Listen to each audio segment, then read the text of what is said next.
Talking to your baby could change their brain on a cellular level. Talking to babies could help shape the structure of their growing brains, according to new research. A study led by researchers at the University of East Anglia, in the United Kingdom has found toddlers, who hear more speech on the regular have more efficient-looking neurons. Specifically, brain scans showed that their language processing regions hosted a greater concentration of myelin, the insulating sheath that surrounds neurons and allows them to send messages faster and more efficiently. Whether that extra myelin actually impacts a 2.5-year-old's language abilities is unknown, but researchers suspect it could have important benefits. Myelin wrapped around a neuron, they say, is a bit like putting duct tape on a hosepipe with holes in it. It helps the neuron get more of its signal from point A to point B, strengthening its connection to other neurons.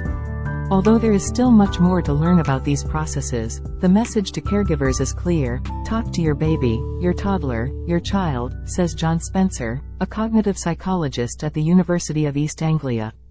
Not only are they listening, but your language input is literally shaping their brains. That message is simple, but it comes with some complex results. In the study, more talk did not always promote greater neuron efficiency in baby brains. Researchers had more than 140 toddlers and infants wear recording devices over 3 days. In the thousands of hours of audio recordings collected, the researchers could hear what the children were hearing every day. Then, the team selected just over half of those children to undergo an MRI scan while napping. Among the 6-month-old infants, greater language input on a daily basis was associated with less myelination, the opposite result of what was found in kids 2 years older.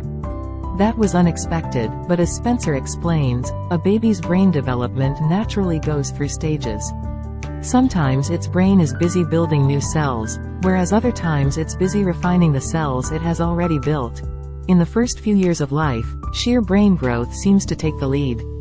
By age 2, a person has already acquired a brain volume 80% of an adult's. After that, the pruning and nurturing stages really kick in. This suggests that talking matters just as much at 6 months as at 30 months, but it affects the brain differently because the brain is in a different state, Spencer writes in a recent piece for The Conversation. At 6 months, for instance, it's possible that hearing more language might delay myelination and facilitate brain growth instead. For now, however, that's just speculation.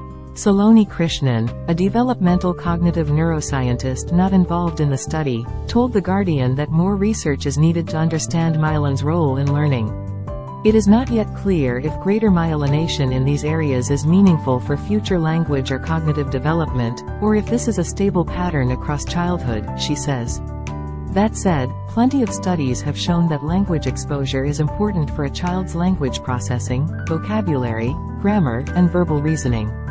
How those skills translate to processes in the brain, however, remains largely unknown. Just hours after being born, baby brains show signs that they are already learning the sounds of language.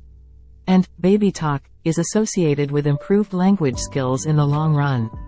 What's more, previous studies have found that 4 to 6-year-olds that have more conversations with adults also show greater myelination in brain regions associated with language. The new findings extend a similar effect to even younger kids. More research is needed to understand how those structural changes translate to language learning. But for now, it's wise to remember, kids are absorbing more of what you say than you might think. The